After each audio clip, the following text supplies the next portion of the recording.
Now, my friends, I need to start this video off by giving a little bit of a warning to you all. Well, I say to you, I mean I need to give a warning to your friendly feline that may be watching this video with you right now. Yes, I need to give a warning that there will be mentions of Shane Dawson in this video, and that is a name that would strike fear into any cat that is in the neighborhood. I didn't.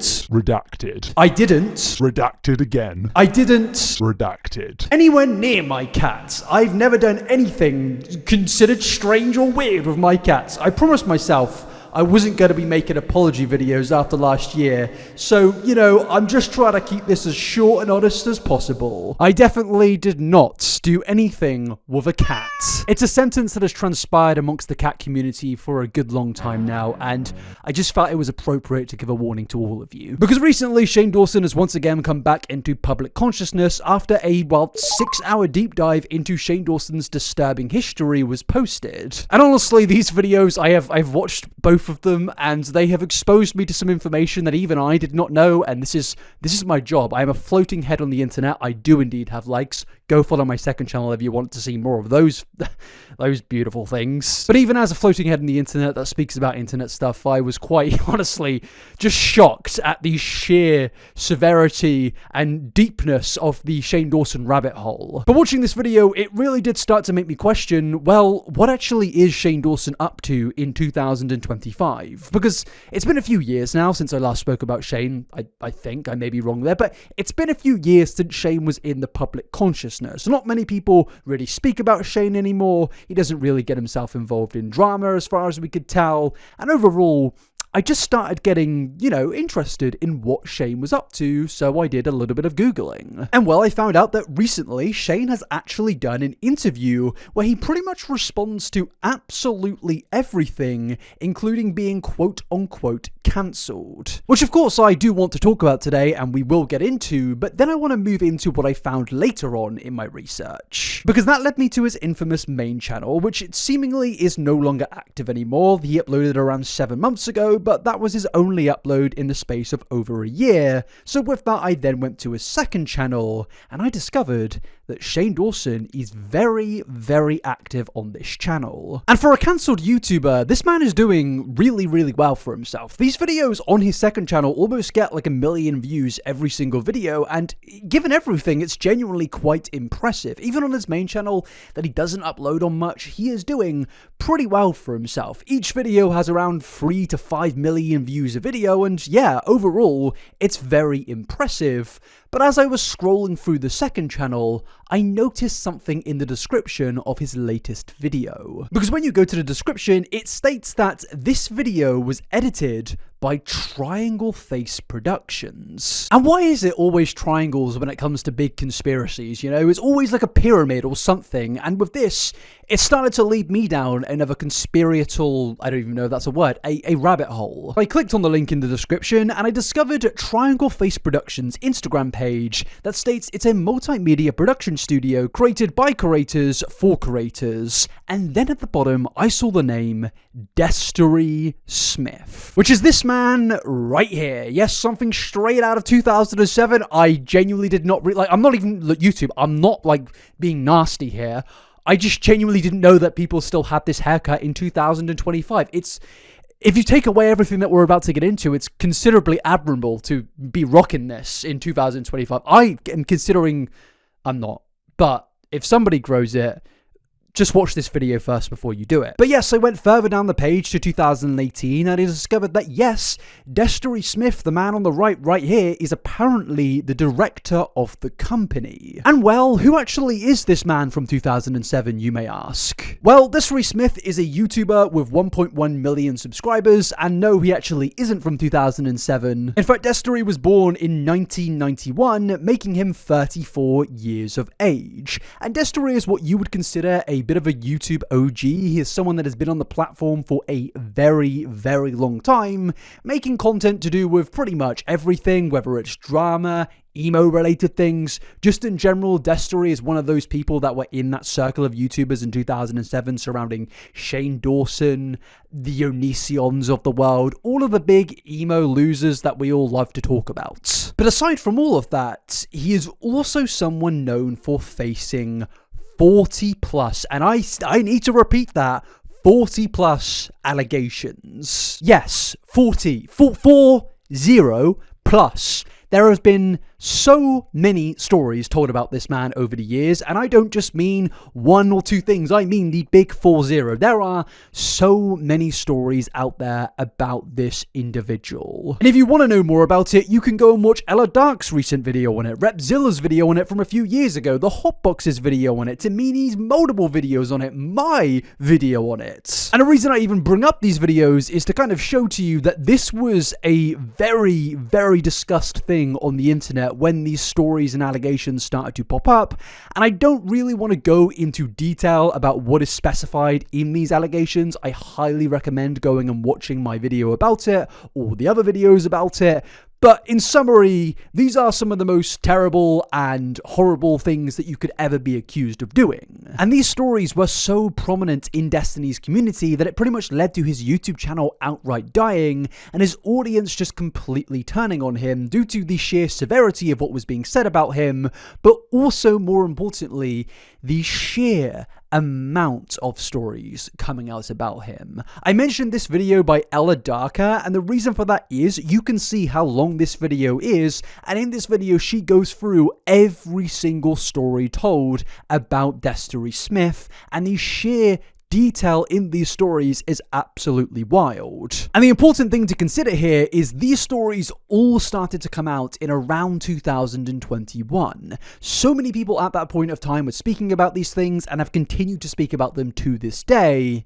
And now you may be wondering, well, what does this have to do with Shane Dawson? Well, in 2023, Shane made this big announcement right here. Big announcement starting 2023, the podcast will be weekly. Thank you, Destery Smith, for editing today's podcast. I'm so grateful we met back in 2008, and I'm so excited to work with you and your new company, Triangle Face Productions, in 2023. Hope you guys are enjoying the new episode. I'm so excited I might puke in a good way. So yes, Shane Dawson was rekindling his new friendship to the point of where he was now putting this person on his platform, but also paying him and employing him to work on his podcast, despite everything that I just mentioned to you. And there is absolutely no way that Shane does not, or still to this day, does not know about these things. These stories about Destery have been highly documented. As I mentioned, there are still videos to this day being made about this situation. So there is no way Shane Dawson could play blissful ignorance in this situation. And even then, with this community post in 2023, it received comments such as this one here, where somebody said,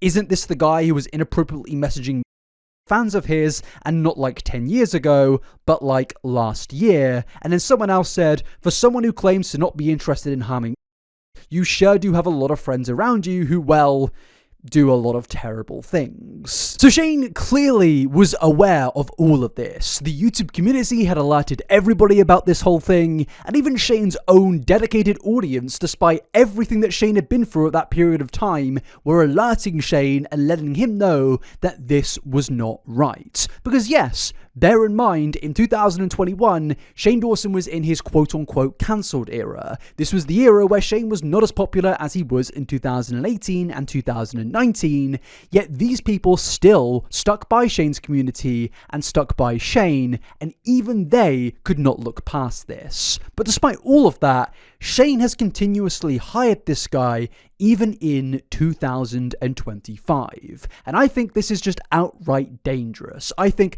platforming a guy that has the amount of stories out there that he does, and given the sheer severity of these stories, in my opinion, is just completely negligent. I think Shane not doing any background checks here, not even addressing the situation, in my opinion, is just quite frankly embarrassing. And I think it's quite ironic that Shane Dawson has made a career about speaking about conspiracy theories and sinister things that go on in the Hollywood industry, but to me personally, what's going on here with Destery Smith feels like one of those sinister stories that he would speak about on his YouTube channel in the past, because to me personally, what he's doing here with Destery Smith is a form of reforming and reframing Destery's persona and allowing him to sneak back into the public consciousness, and bearing in mind mind, he absolutely has done that. He's popular-ish on TikTok, he's got a YouTube channel which he's consistent on, and overall, Destery has absolutely gotten away with absolutely everything. But I understand some people may say, well, what did Destery have to say about all of this? Surely Destery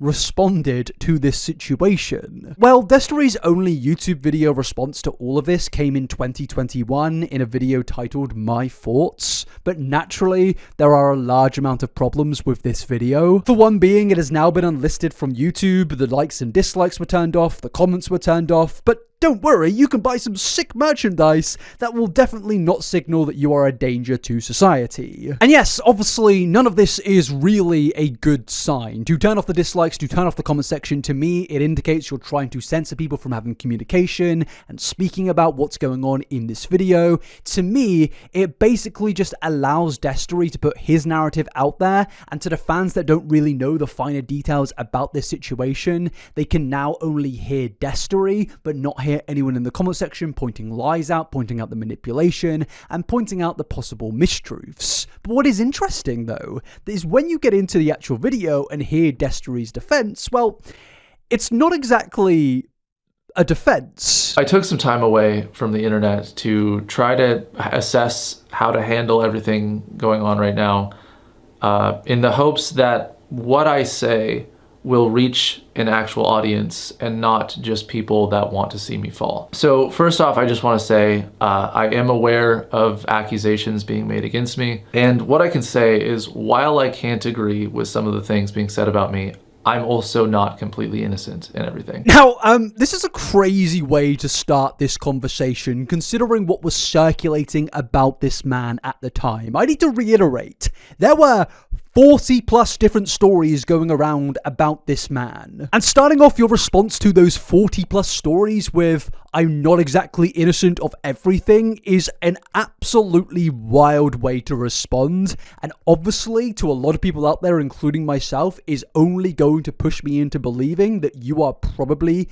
guilty of some of the things being said about you. But it only gets even weirder when he goes on to then state that not everything in this story is exactly black and white. And it's like, yeah, they're not black and white, they're red, orange, black and smoky, because this response comes from the very pit of YouTube hell. I will say that nothing is completely black and white. There are obviously two sides to every story, and especially the ones that I can personally take accountability for. So what I can and will admit to is that I used to be just a terrible person. I was a big piece of shit. I have been very vocal about the fact that I was a big piece of shit. It has never been something that I've ever tried to hide. In fact, my mom will be the first person to tell you that I was a terrible person. I mean, even his mum is snitching on him. His very own biological mother is snitching on her son. That is such a crazy thing to put into your response. Oh yeah, you know, not everything is black and white, and you know, I'm not exactly innocent of everything, and yeah, even my mum hates me. Brother, you didn't need to say these things. You didn't need to get onto your YouTube channel and say that. He's not denying anything, and he's just outright saying, yeah, even my mum thinks that I suck. But after this, he finally does get into what he is actually being accused of. I was a liar, a cheater. I was a giant man in my past. I tried to see multiple women at the same time. A terrible friend? Absolutely. But do I think I'm any of those things anymore? No, I really don't. Am I any of the other things that people are saying about me? Absolutely not. Now, yeah, this is pretty much his response to everything. This is his form of denial. But I'm not going to lie to you, even with the things that he admits to here, I don't necessarily think that this makes any of it right. To be like, oh yeah, I cheated on multiple people. Oh yeah, I was a terrible person and I did all these bad things, but I didn't do those other things. I mean, it's like, even if you didn't do those other things you're still admitting to, buddy, they're still really, really bad things, and I don't know if I really necessarily want to be around knowing that you are that guy. But also note here that he doesn't necessarily get into the explicit detail of what is being said about him here. I think this is a pretty deliberate tactic of where he doesn't really want to go into detail on these things, because he doesn't want to make his not-aware audience aware about what is being said about him. And yes, he kind of does deny it, but at the same time, he also in this video makes himself out to be a terrible person person. And after this, it does just seem to get even weirder. However, I am constantly sorry about the person that I was, and I'm constantly saying sorry for the person that I was, constantly trying to distance myself from the person that I used to be even 5 years ago. And truthfully, I think I've come a long way. I mean, depending on how long you've watched me on this channel, I'm sure you can see the same thing about me and my content. I am not the same person I was 12 years ago when I started my first channel. And I'm grateful for that fact. I've made friends, I've lost friends, I've made lovers, I've lost those lovers. I've made constant mistakes, I've failed dozens of times. But each one of those things was a lesson that made me who I am today, and less of the person that I used to be and the qualities that I hated about myself. Whatever I was, I'm not that person anymore. What do you mean by whatever I was? Yeah, this response isn't really putting any confidence into my soul right now. But it only gets even more insane after this, and the level of guilt that's being conveyed to the audience from what he next says, it's just ridiculous. Now, he starts to go into speaking about him basically doing bad and creepy things, and he actually addresses his personal audience directly and says that he wants his audience to police his behavior.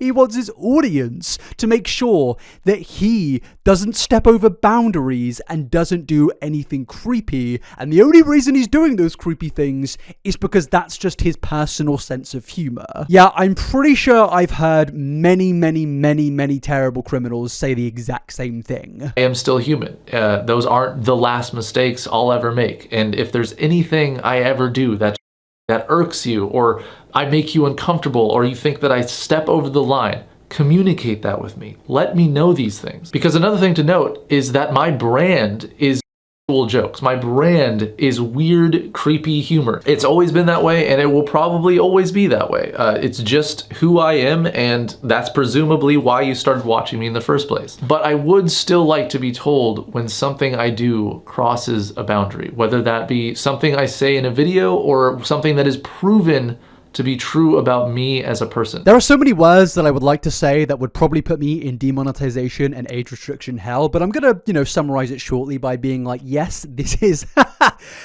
a garbage response. I say garbage with text on screen and a zoom, hopefully, if my editor puts it there, because yes, this is a garbage response. At this point of time, Destery would have been around 30 years old, and to have to request your audience to police your own creepy actions in case you step over a boundary is quite frankly one of the most amazingly hilarious things I think I've ever heard an influencer say in response to 40 plus stories out there about you. To get onto your YouTube channel and deny the thing, well, not even deny, but to slightly deny something and then say, yeah, well, I probably can be creepy. It's just my sense of humor, and you're just gonna have to deal with it. You may have to police me. For that to be your response is only conveying the most unimaginable, unequitable guilt that you can possibly imagine. I think I might have just used words that don't really make much sense in the context of how I was saying them, which is something I need to stop doing. But basically I'm saying your response is, well, as I just said, garbage. Stating that the reason you give creepy jokes and overstep boundaries is because it's your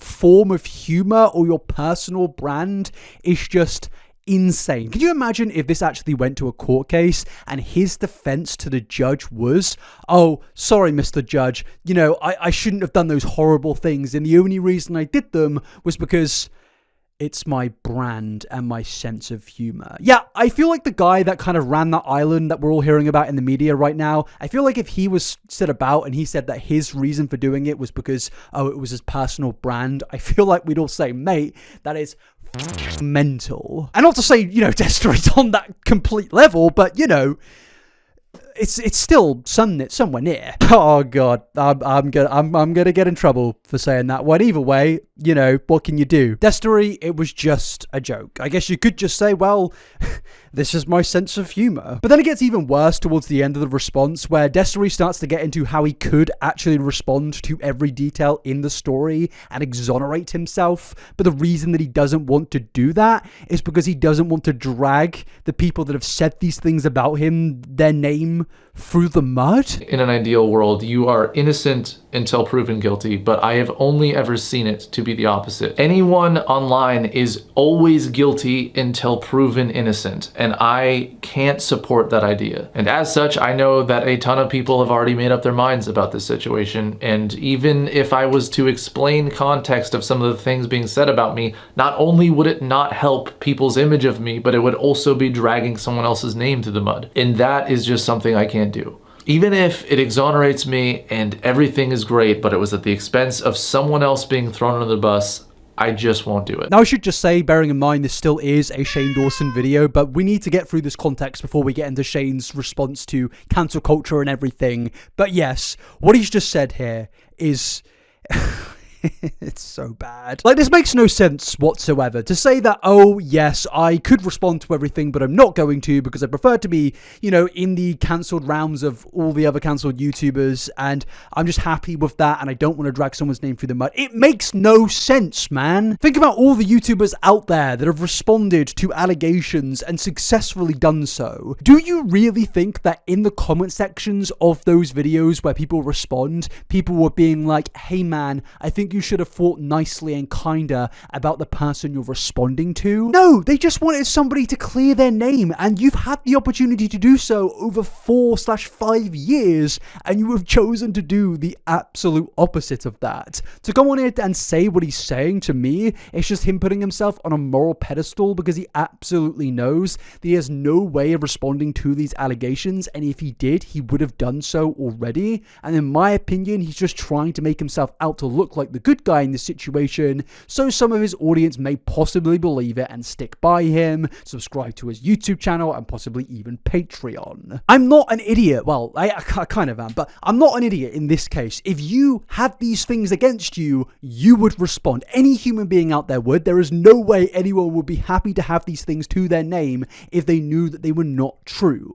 Now, in terms of actually denying these things outright, the only thing I could ever find was on a comment that he made on one of his spare YouTube channels of 6,000 subscribers, where he does directly say, here's the thing though, I didn't do any of those horrible things. I don't care about what anyone is saying. People talking is not proof, that's gossip. What you're describing is disgusting to me, and I will not tolerate it or find it acceptable. But me not responding to blatant lies about me and my character is not weakness. Now, I think this response would make complete sense if it was an anonymous Twitter account posting one, random story about him, but the reality is there are so many stories out there about Destery, and the fact is, the only real response we've got is a 4-minute video on an unlisted YouTube video with the comments turned off and the dislikes turned off, where Destery asks for his audience to make sure that he doesn't overstep boundaries. This 30-year-old man is seriously asking that in response to these allegations. So I'm sorry, Destery,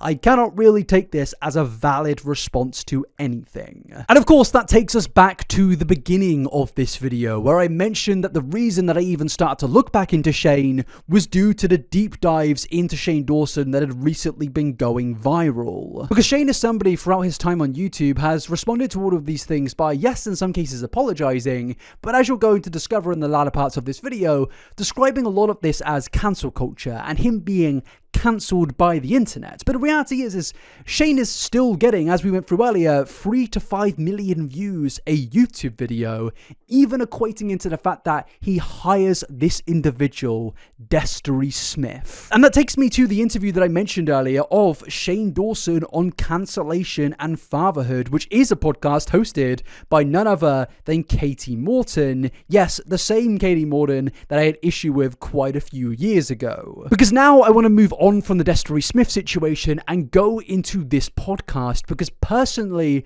I find it very interesting given the context of everything. We've got this video going viral which does document the incredibly disturbing past of Shane Dawson, but we also now have a story which shows to us that even in 2025, Shane Dawson is doing his best to get criticized. But the fact of the matter is well, he isn't really being criticized for this. He's doing absolutely fine, and if anything, he's more successful than he's been for the last few years. And it's really had me asking the question of, well, what is it actually to be cancelled? Now, according to this terrible AI Google definition, it says to be cancelled, according to this definition, is generally meaning to withdraw one's support for a person, often publicly and on social media, due to perceived unacceptable behavior or opinions. Which, realistically, I think has happened here and there for Shane. I definitely think he's had a massive reduction in audience, but he definitely still holds a massive audience there,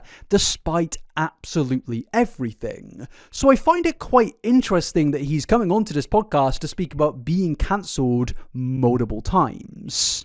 Today, I'm sitting down with my good friend and someone who has been through just about every high and low that comes with being in the public eye, Shane Dawson.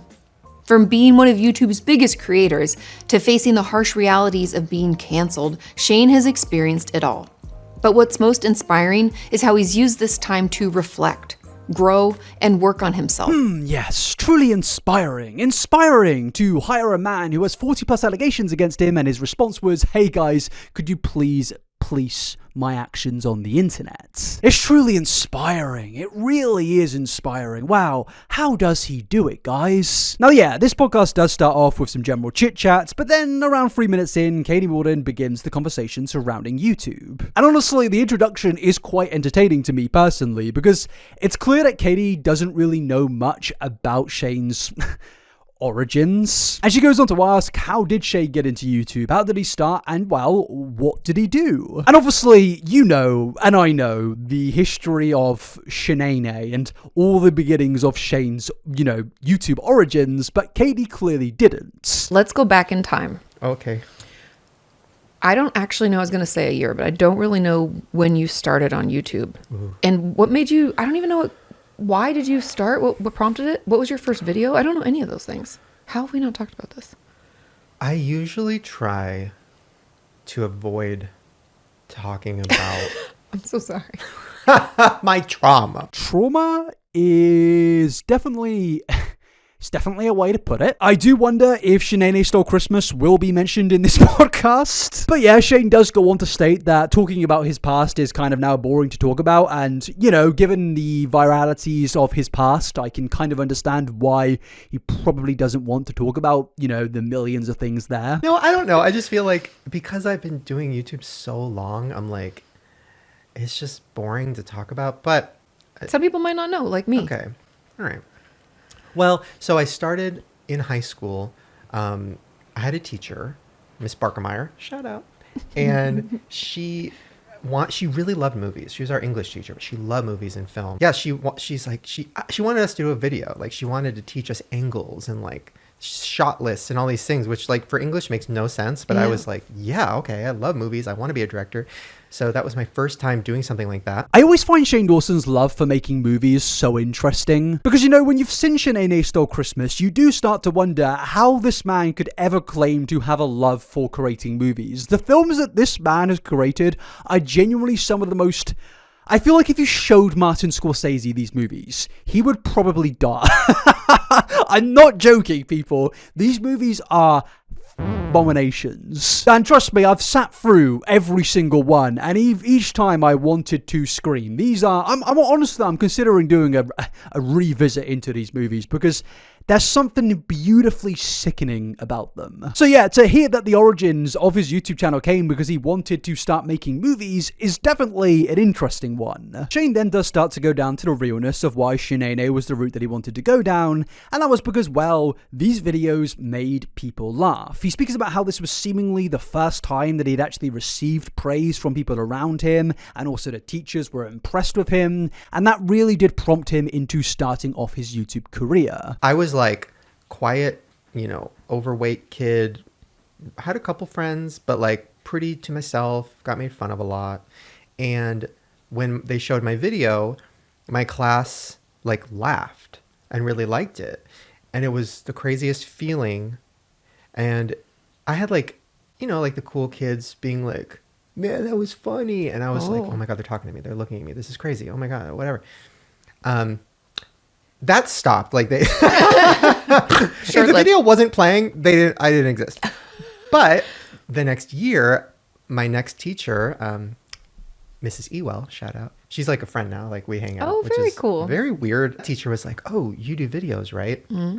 Because we all heard like the teachers were sharing your video with all the other teachers, and I was like, "Oh, really?" And she's like, "Yeah, you should do a video for this assignment." So then I got to do a video about, I don't even remember what the first one was. Something, I think it's actually on YouTube, and it was part of like the things people were mad at me for, like because it was offensive. I think It's part of what people. Sorry, it's just like I'm like, oh my god. Pardon me. No, so that I did this video, and I think it was about like dictatorship or something. It was a history class. Okay. So that video, I showed it to the class, and they loved it, and they were laughing, and I was just so excited and proud of it, and then my teacher shared it with the other teachers, and it kind of became this thing where all the teachers were It went like, viral before viral was a thing. Now, honestly, jokes aside for a second, I feel like if you kind of remove context of everything surrounding Shane's origins, it sounds like pretty wholesome beginnings. He wanted to be a filmmaker. He wanted to get into YouTube because he was making people laugh. And yeah, that's apparently his origins, according to himself. But then when we get around 18 minutes into this podcast, it gets into the conversation, of course, that we've all been waiting for, surrounding the idea of Shane Dawson being cancelled. And the conversation starts off with Shane claiming that he's actually not bitter about being cancelled, and that's why he's making an entire podcast about it. When did you get canceled? What year was that? which time? I know. I don't know. One I was part of. Which one I wasn't part of. time? No, I got. It's interesting. Like, I've never talked about this. Like, it's weird to talk about because I'm not someone who's like bitter about being canceled. I wouldn't say I'm bitter about it either. That's not the experience. You were not cancelled. You were criticised for how you handled certain situations. Katie Morden, you were criticised for how you handled the Jake Paul and Eugenia situation. And Shane Dawson, well, you were criticised for a multitude of things. You were criticised for your handling of the James Charles situation, Dramageddon, your friendship with Jeffree Star, and a multitude of other things, including your hiring and employment of Destery Smith. In fact, there are probably 10 or 20 or 30 plus reasons why Shane Dawson has received criticism, but it isn't just people were needlessly wanting to cancel somebody on one day of the week. No, Shane Dawson at one point was one of the most popular content creators on the internet, despite some of the stuff we knew from his past. Now, yes, we learned more in the 2020s, but Shane was a very, very popular guy, and we were very aware about some of the things here and there. But a lot of people passed it off as that was the previous time. And admittedly, more and more came out, but Shane was criticised for a lot of things, rightly so. And I don't really think it's fair for him to say, oh, I was cancelled, or oh, we were cancelled, because you really weren't. You were just criticised for your actions. And I think it is quite ironic that literally my only video on Katie Morden is titled about how she is unable to accept criticism. Which, as we go further into this podcast, you will discover to this day, this still holds true. You kind of have to take it as kind of the same way that me getting fired and how all that went down and it affected other people, because me getting canceled always affected the people around me. The most recent big one affected my husband, my the closest people to me, and that was at such a different level because I'd been through it with the Jenny Craig thing. This was at such a different level where it really did feel like there was no way out of it, or there was no it was light. different. It was a whole different level. It very much felt like people wanted me dead. Now look, I can understand why Shane would have felt like this at the time, and I'm not going to deny his feelings here. I imagine he actually did feel like this when this was all going on, because at the peak of criticism directed towards Shane Dawson, there obviously was a lot of people out there talking about him, and I can understand that that would be very overwhelming. But the reality is the majority of people out there didn't want anyone dead. They were just criticizing Shane for a multitude of things that we've gone through today. And I'm genuinely confused, because if you did not want any of this, if you did not want to be criticized or cancelled, then why would you persist in some of your friendships? And I'm not just talking about Destery Smith, but I'm talking about Jeffree Star. When things like this exist, how would you think that it would be a good idea to remain friends with this individual? Now, we actually will get further into the podcast where he actually speaks about his friendships and why he sticks by people, and the response is just as terrible as you possibly imagined. But overall, I really don't understand what Shane really thought would happen by remaining friends with these people, creating series with these people, and just allowing people to see that, yeah, Shane clearly stands by these individuals. But in terms of accountability and, responding to criticism, Shane also gets into that, where he goes on to claim that he has taken accountability and he doesn't want to say that people overreacted at the time, but then he also 5 seconds later says that people were overreacting. Yeah, I was definitely going down a dark road of not just workaholic, but also like body stuff, and like it was dark. And so I started therapy, and then I remember I was trying to explain to her like what I do and whatever, and then I got canceled, and having her was like such a godsend, such a universe orchestrated, because if I didn't have that, because it was already almost game over, but like knowing, so, but anyways, throughout that, it kind of was like, okay, this was supposed to happen. Obviously, I still take accountability for all the jokes I made and all the terrible videos and all of that. I've never been someone that's like, like, you guys are overreacting. I think some people who wanted me dead were overreacting. I was going to say there was some overreaction. Definitely was some of that. In the space of 5 seconds, he went from, I've never been somebody to say that you guys were overreacting, to then saying you guys were overreacting. I've never been someone that's like, you guys are overreacting. I was going to say there was some overreaction. Definitely was some of that. I've never been someone that's like, you guys are overreacting. I mean, what one is it? Also, if you've noticed the light change in here, it's because I think one of my light bulbs just blew up.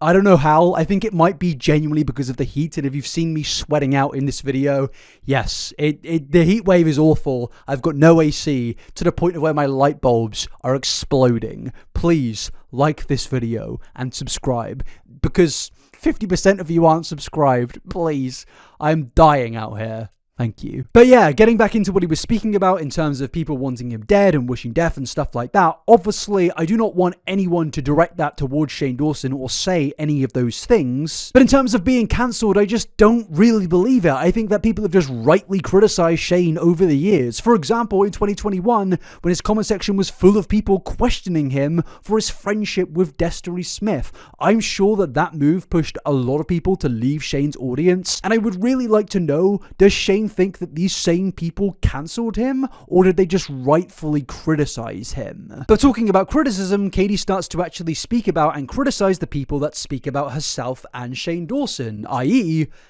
yours truly. Because yeah, she brings up the fact that she doesn't like it that during controversial situations there are people out there that speak about these situations and in her mind do it to make money off these situations. And yeah, this is going to be a very funny thing to speak about, because I think that I personally believe that she may or may not be speaking about me here, because the most viewed video about Katie Morden, I don't mean to brag, comes from my channel, and I feel like I may have upset or ruffled a few feathers. I had to not look at any social media app, because anytime I opened one, it was me and somebody being mean, or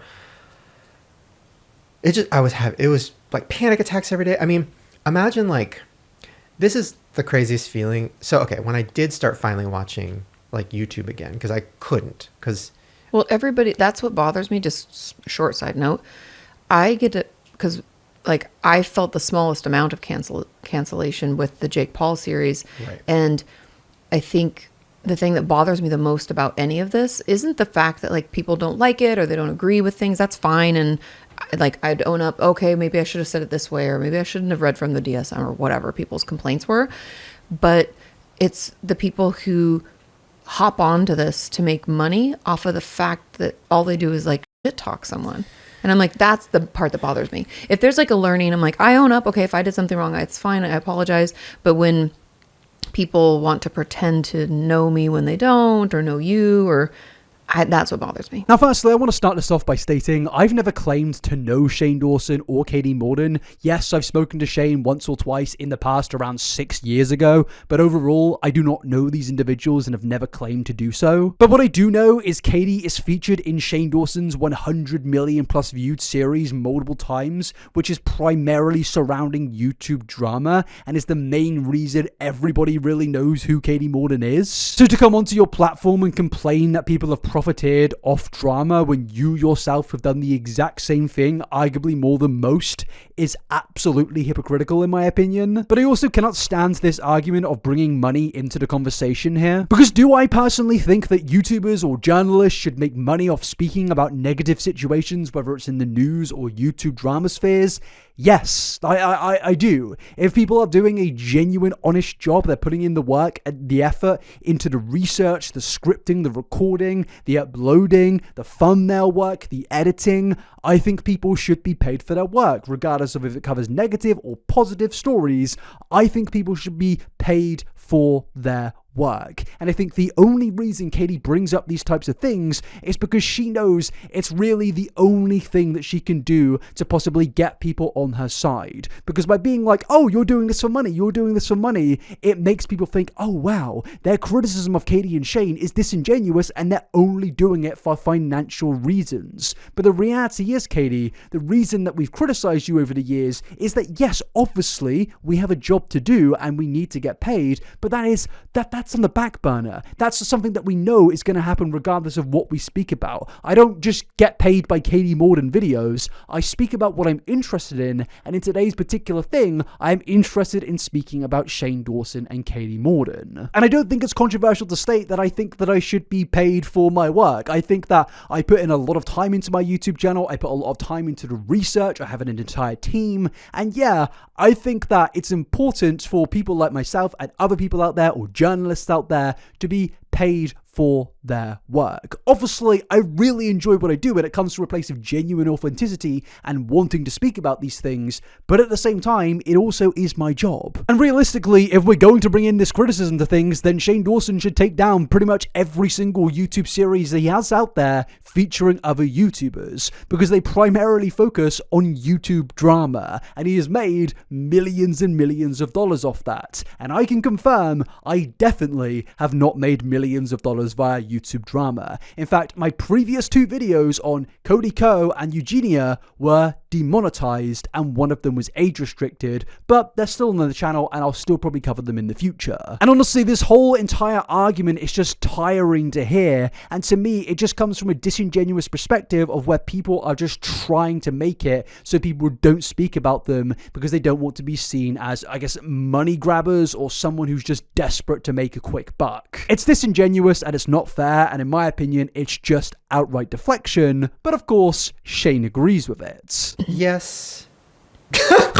But that's what like the whole social media, like it spins out of control and then you can't open your phone, and yeah, I hate that. And I think like everything, you learn from everything, and everything does affect you in a way. And I think people who maybe like make a living doing that, or were talking badly about me or whatever, even if they think I deserved it, I always know that person will learn something from that at some point. Like everything really is. Like even for me, like obviously I regret so many of my old videos, but I regret more like making fun of celebrities. Oh. Like that is really high up there for me. Like I remember when I first started YouTube, I was doing a lot because I love Mad TV. That was like, I love Mad TV also. oh my God. But anyways, yeah, everybody learned something from it. And like, yeah, making fun of celebrities, to me, my karma, I believe in karma a lot. And I think Same.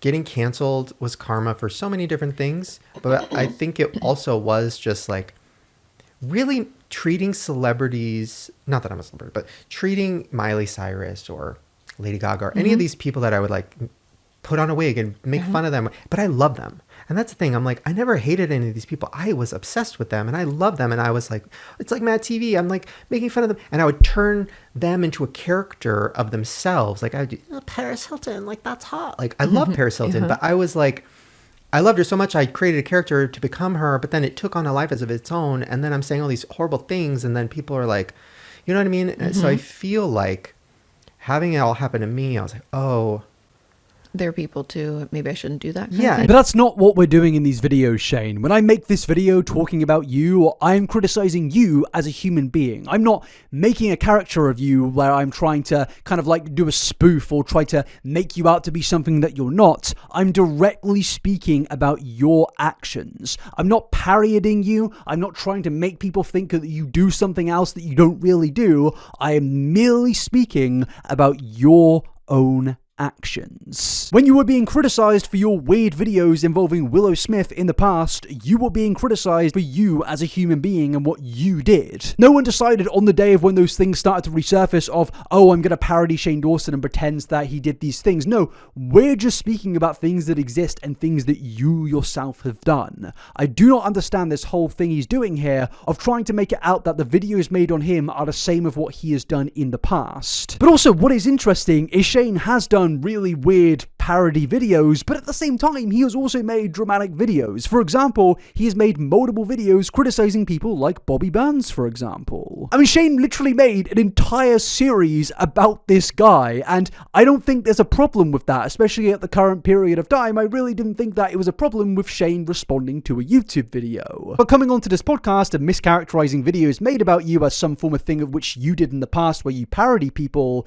in my opinion, again, is incredibly disingenuous, but also it is slightly hypocritical knowing that, well, you yourself more than most have actually played into this dramasphere. Shane Dawson was happy to profiteer off Dramageddon, about 9,000 videos on Jeffree Star involving drama, TanaCon, Bobby Burns. He was happy to do all of that and make all that money until it was no longer financially viable to him, and now he's on a podcast complaining about these same types of videos. If anything, Shane Dawson has contributed to the drama sphere more than anyone else. But then moving on, things just start to get even weirder when he starts to speak about his actual dreams that he has. And I'm not talking like long-term goals. No, when he goes to bed and falls asleep in his little bedroom of Shane Dawson, he says that when he's asleep, he starts having dreams where he's apologizing to Miley Cyrus. I have dreams where I'm like apologizing to Miley Cyrus in my dreams and being like, I've had like 10 of these dreams, and I pray about it. I'm like, I really hope I run into her at some point, and she, she'll tase me and leave. But Well, you have to leave your house first. Yeah, first, gotta leave the house. But like, I would love to just apologize to her and be like, I'm so sorry. Now, firstly, if you're having dreams where you apologize to Miley Cyrus, I feel like you need to get some level of help. But also, I don't really get how he's coming on here and saying these things when he hires Destery Smith and is still friends with Jeffree Star. Think about all the things that these two have supposedly done over the years. If you truly don't want to harm individuals anymore or feel bad about harming people or causing damage onto people, then why are you persisting in these friendships with individuals who have absolutely, seemingly, based on a lot of stories out there, harmed a lot of people? I don't know. Yeah. You just rethink about everything and be like, oh, wow, like I was not adding positive to people who needed it probably more than ever. I mean, it's not really positive to hire somebody who has 40 plus allegations against them, and it's not really positive to be friends with this individual. In my opinion, this is the false positivity that Shane Dawson has been renowned for doing over the years. What he's saying here, again, I just don't believe. I just think it's incredibly disingenuous, and honestly, I would rather him just be outspoken and say that he just disagrees what people are saying about him, but instead he's trying to be like, oh, I'm so good, I just want to bring positivity in the world. It's like, mate, who are you lying to? No one believes this. But the disingenuous nature of things only continues where Katie seemingly starts to reframe the whole story surrounding Shane. I think sometimes when we're not in the middle of something, we can't imagine what it's like to be that other person. And I think in general, I mean, you are a celebrity to some people, right? Like we have to consider when we put things out online, people can see us and think that. I would never think that of myself either. But to other people, it can seem that way, right? They've been watching us for years or something like that. But we often think of people that we see like on TV or on red carpets or on YouTube or online, that they're somehow like totally different. It's not like we dehumanize them, but maybe we kind of do, you know? Like things people would be canceled for. Like I love Sex and the City, and people are like, oh, that would not happen now. Like they couldn't say that joke. They couldn't say Ricky Martinville is on the, what did they say? It was like, he's bisexual. And she's like, isn't that just a layover to Gay Town? Canceled, you know? I'm offended. But you know, people make jokes about things that at the time were like, oh, that was funny. But then later it doesn't age well. So those didn't age well. It is interesting that like at the peak of it, when I was like staying off the internet, I just started watching movies because I was like, well, that's safe because it's like movies. And that was hard because all my favorite movies are from a certain time period, right? Like 2000 to 2005. And I'm watching all these movies, and these movies I grew up watching on a loop, and they all are like so offensive and involve a lot of things I did. And like, and I'm watching them and I'm like, there was that gut reaction to be like, see, this is why I did what I did. See, this is what I grew up on. See.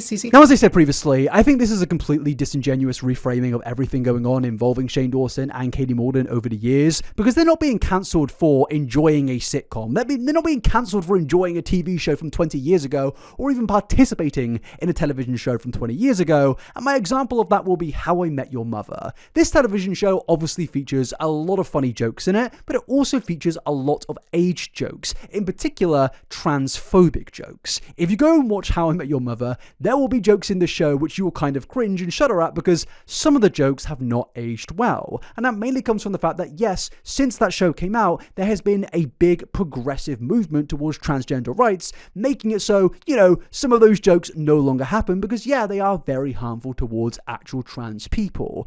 But no one is being cancelled for enjoying that show. We accept that those jokes were a product of the time. We accept that, yes, whilst they're cringy to hear now, ultimately, the public consciousness surrounding transgender rights in the early 2000s was not what it is in 2025. No one is being cancelled for enjoying this show. None of the actors are being cancelled for even making the jokes in the show. And in fact, this is still one of the most popular sitcoms to this day. I still rewatch this show because it is a very comfortable and enjoyable show to watch, but ultimately no one's being cancelled for it. Everyone still enjoys it and everyone accepts it for what it is. So I don't really understand this disingenuous reframing of, oh yeah, we were cancelled for, you know, not really abiding by the times of today. In my opinion, that's just not really the case. For one, Shane Dawson, we all knew about a lot of the things that he did in the past. We knew about Shanae, and there were multiple apologies up until 2018. And despite that, Shane became an absolutely beloved content creator in 2018 to 2021. But more and more things that weren't just jokes started to come out, and obviously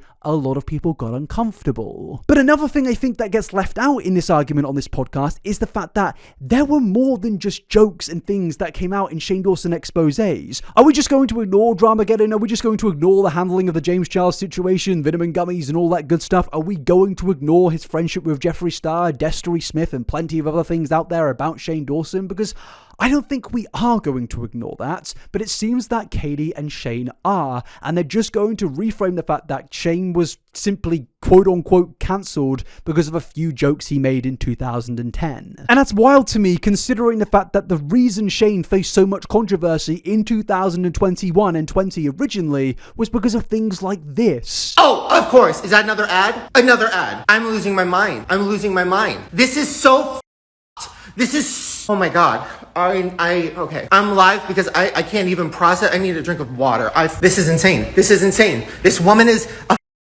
oh my God. I'm going to wait till as many people get in here as possible because I'm losing my mind. Now, honestly, this is like one of the best things I think has ever come out of the YouTube dramasphere. This was one of the funniest clips I think I've ever seen at the time. But this clip comes from 2020 and was what sparked a lot of controversy with Shane Dawson. Note, 2020, not an old joke from 15 or 10 years ago, 2020. But even turning our attention to Katie for a second, she wasn't cancelled for making jokes on the internet 15 or 20 years ago. She was simply criticised for handling the situation in the Jake Paul documentary and also for the handling of the Eugenia Cooney situation. This wasn't a cancellation for jokes, this was criticism of a therapist and her actions on the internet. And this is why this podcast is so unbelievably frustrating, because because it's like they're trying to rewrite history, which is pretty funny considering that there are now, as we can see, 6-hour videos out there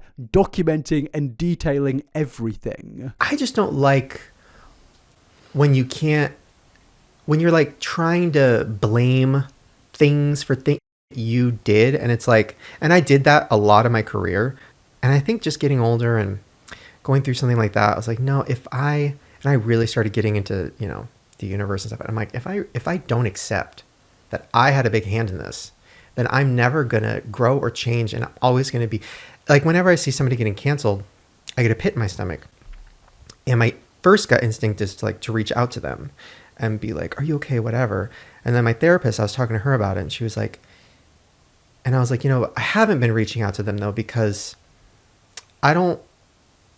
people need to go on their own journey or whatever, but also like there are some people who get canceled and they go the opposite way where they're like, fuck this, they get really whatever, bitter. whatever. Which, not to judge that at all, because, but for me, it's so scary because like, I don't want to go down that road, because if I go down that road, I don't know where I'm going to go. I mean, you're on that road right now. You're just not being loud and proud about it. You're on a podcast reframing everything. You're trying to rewrite your history by dubbing everything as just you were cancelled for a few jokes you made 15 years ago. Which I can prove isn't true when you just bring up the fact that Jenna Marbles literally exists. Yes, we know that there was some controversy with Jenna Marbles, but ultimately in 2025, I think we all miss Jenna Marbles. If Jenna came back to YouTube in 2025, it would probably be one of the most celebrated things that has ever happened in the history of this platform. And I think that just shows that what Shane is saying on this podcast just isn't true, and he's ultimately just avoiding so many other things. But then after this, he starts to move into more things, which in my opinion is just him trying to distance himself from criticism,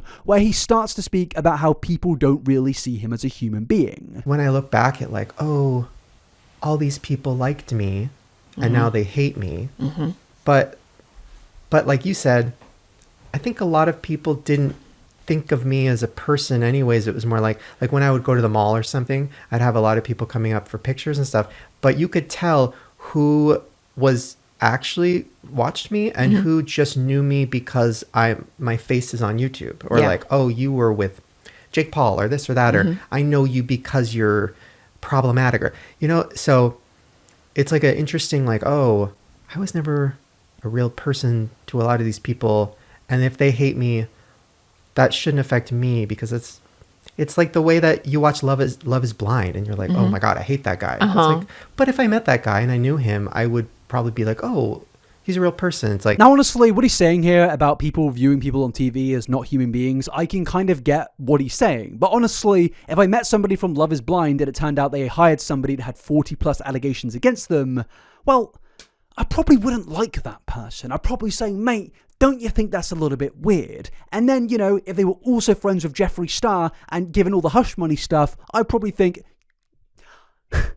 you're also a bit of a bad bloke. And oh look, they are still best buddies after everything. So yeah, honestly, I don't think, again, this reframing and rewriting of history is going to work, because you're being criticized for a lot of real reasons, in my opinion. But criticism is just something that these two absolutely cannot deal with. And after this, Katie starts to then go even further with that by speaking about the quote-unquote hate videos that were made about her, i.e. videos that are just criticizing her. people are mad that you were a therapist, but you were also I don't know, Creator. Or they didn't like that I read from the DSM. They didn't like that I called it icky. I got a lot of that.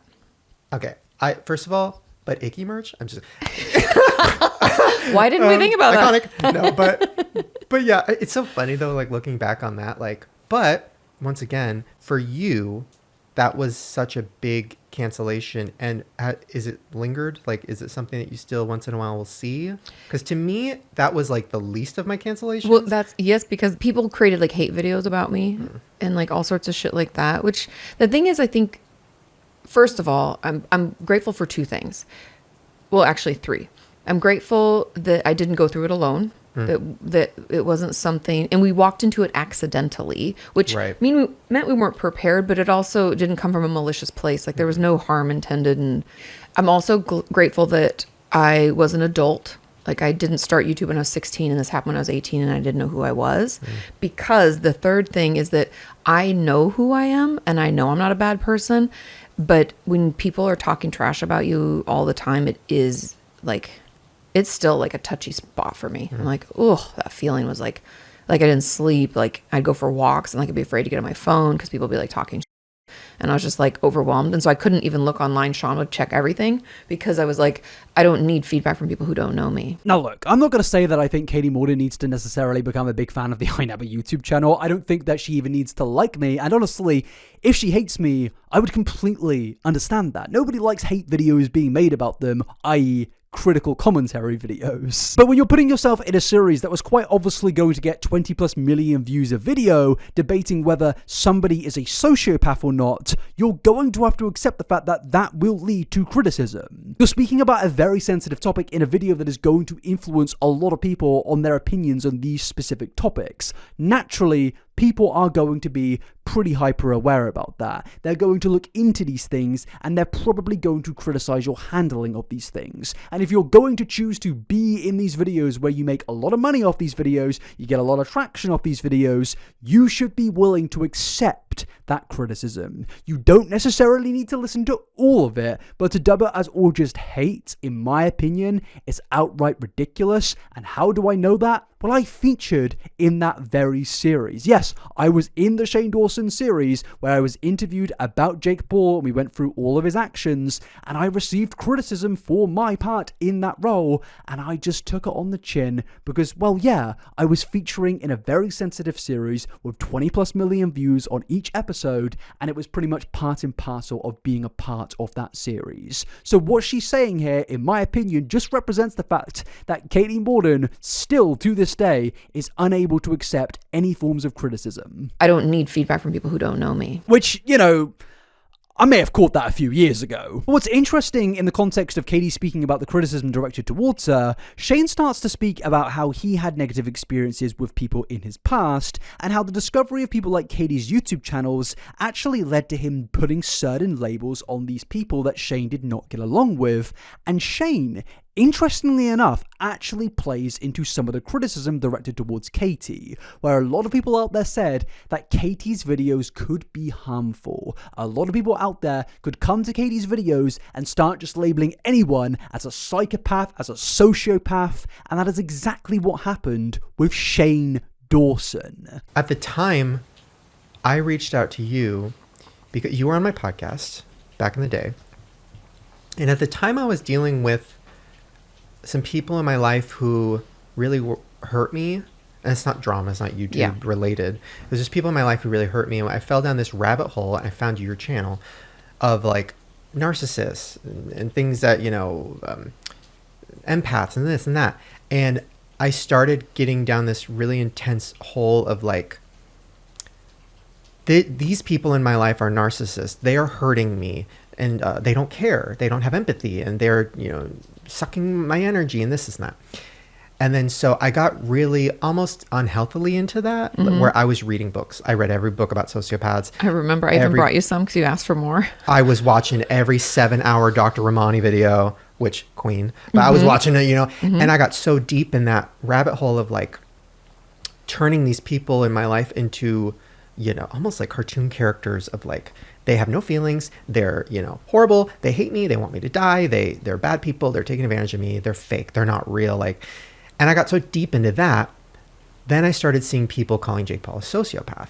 And I knew he wasn't because I had had interactions with him, and I just didn't see the specific signs that I thought were signs. Yeah. And so when I reached out to him to do a series, I think we had reached out to each other, and I was like, I have this idea. It's like about you being a sociopath and me kind of trying to figure it out. I was like, are you? And he was like, sure, whatever. He's like, I don't even know what that means. And I was like, okay, I can tell you. But so that was kind of my, like, I was so deep in that rabbit hole that was my, and this is a bad mission, but my mission for that series was to show people that I thought were struggling like me, hey, there's a word for this. These are the people that are hurting you. You need to get away from them. Like, don't take it personally. They don't have feelings. They don't care. Like, it was so toxic. And that's why when I asked you, like, would you want to talk about sociopaths and stuff? And then you brought stuff up I didn't even know. And like, I was coming at it from a place of like, I'm trying to help people by exposing that some people are bad and we're just victims of it. And that's a terrible mentality anyway. Now, in my opinion, this is particularly interesting because what this really shows is that all of the criticism directed towards Katie Morton back in 2018 is honestly quite just at this point, because pretty much his obsession with this type of thing, which he got from Katie Morton and plenty of other content creators and books out there about this type of thing, led to him making this massive series about Jake Paul, which absolutely did play into a lot of stereotypes. And yeah, he clearly acknowledges that. He clearly realizes and speaks about, for once, some valid criticism in this podcast and takes it on the chin and says that he would have done things differently in the past, which Katie also in this podcast agrees to. In this podcast, she actually says that, yeah, she would have done things differently if this was in 2025, which confuses me because you can take criticism from Shane Dawson, but when it's just somebody on the internet being like, hey, you know, I don't think this is a good thing, maybe you should do things differently, for some reason that's now a hate video. From your own logic, this very video that you're doing with Shane could be construed as a hate video on yourself. And this is the problem when you dub everything as a hate video, when the reality is it's just honest to God criticism. You yourself start to look like a bit of a hypocrite and a little bit silly. But then moving on towards the end of the podcast, Shane then starts to bring up some of his friendships that have actually received criticism over the years. And in this particular case, obviously, this is about Jeffree Jeremiah Star. People are never all good or all bad. No. Like, I don't believe in that at all. And I think when we start making those sweeping judgments, you know, that's when we find ourselves dehumanizing someone. But here's the craziest part. Okay. I was doing it with people in my real life who I thought were hurting me or using me or what. And listen, a lot of them were, like, I wasn't making it up. But with like my videos and stuff, my whole other mission was like, oh, I want to show that people aren't all bad. So like the series I was doing on, you know, Jeffree. And I because I love him. And I was like, I want people to see what I see. There's a gray area, like nobody is, because I'm not a black and white person at all. I always see the gray area. But it's only like specific people in my personal life. And I haven't been like this for years, but there was a moment where it's like specific people in my personal life who I was just like, they're out to get me, you know, like, and even if they were, and I found out later they were, like, I still don't like when you're talking to someone that hurts you. And, you know, my goal is always now to be like, okay, it's not as personal as I'm making it. This is how they are. They probably don't even know what they're doing. They're, you know what I mean? Like, they want attention or whatever. It's like, I can't villainize people, because then it just, and then when you villainize someone and then you never confront them, you get more mad.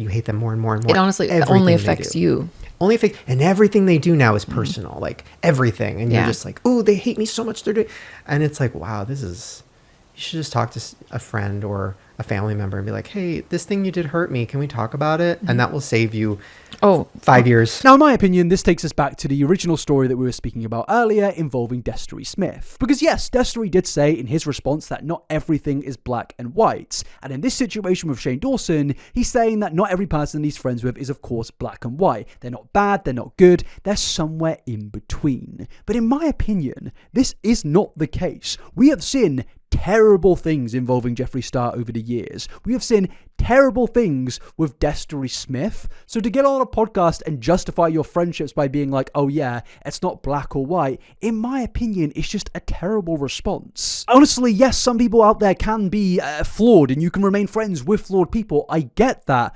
But when there's stories out there about hush money, I think that's a point of where you end the friendship. When there are 40 plus stories out there involving the things that Destery Smith has supposedly been involved in, I think that's when you cut off the friendship. But Shane, he refuses to. He still remains friends with Jeffree Star. He still remains friends and employs Destery Smith, despite everything, and then he has the gall to get onto this podcast and complain about cancel culture whilst rewriting history. In my opinion, it really does just show to us that honestly, I don't really think Shane has really learned about anything over the years. And instead, I just think that he's grown a bit resentful and bitter towards the YouTube community for their now treatment of him in 2025. Because yes, Shane did used to be an absolutely adored person even in the commentary YouTube space, but nowadays, obviously, he's not this revered person. He's not this person who's even respected. And I think over time, he's grown pretty bitter towards that. And I think this podcast absolutely represents that. If Shane really did change, I think he would no longer be friends with Jeffree Star or Destery Smith. But the reality is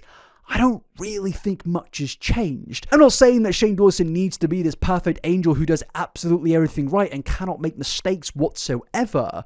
But the friendships with Destery, and I'll keep on saying it, and Jeffree, to me, it's just, you can't look past that. You absolutely can't. And overall, to kind of wrap things up and conclude things, I think that this response and podcast, whatever you want to call it, from both Katie and Shane's side, is quite frankly embarrassing. To me, it really represents no growth, it represents no change, and I'm not hoping that these guys turn out to be angels, as they said, but at least accept criticism and understand why people were so critical of you over the years. And what's interesting is they kind of can in moments where Katie admits that she would have done things differently, but even then, as we've seen, they still dub things as cancel culture and hate videos and not just accountability and direct criticism.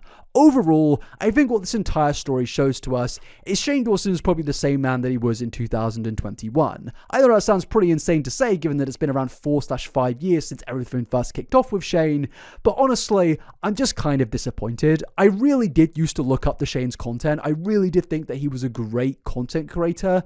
But now, after everything, it's almost embarrassing to say that. It really is. And I have a lot of ex-Shane fans on my channel, and I think, honestly, we're all kind of embarrassed for him at this point. Just whatever is going on with this man, I don't really know. Because in my opinion, you do surround yourself with bad people if you are a bad person. If somebody does something terrible, you will just cut them off. But for some reason, over the years, this man is just hyper obsessed with remaining friends with terrible people. So I'm going to finish this video off by stating I don't really think anything's changed with Shane, and I'm not shocked that people are still talking about him in 2025. But yes, that is finally the ending of this video. I didn't expect it to go on this long, honestly. I thought this was going to be a shorter one, but here we are. I'm very, very sweaty, so I'm going to cut this short and say thank you for watching. Please like this video. Please comment your thoughts down below. I would genuinely love to get a conversation going surrounding everything. And yeah, I'll see you in the next one. Peace out, people. Have a great day. Bye-bye.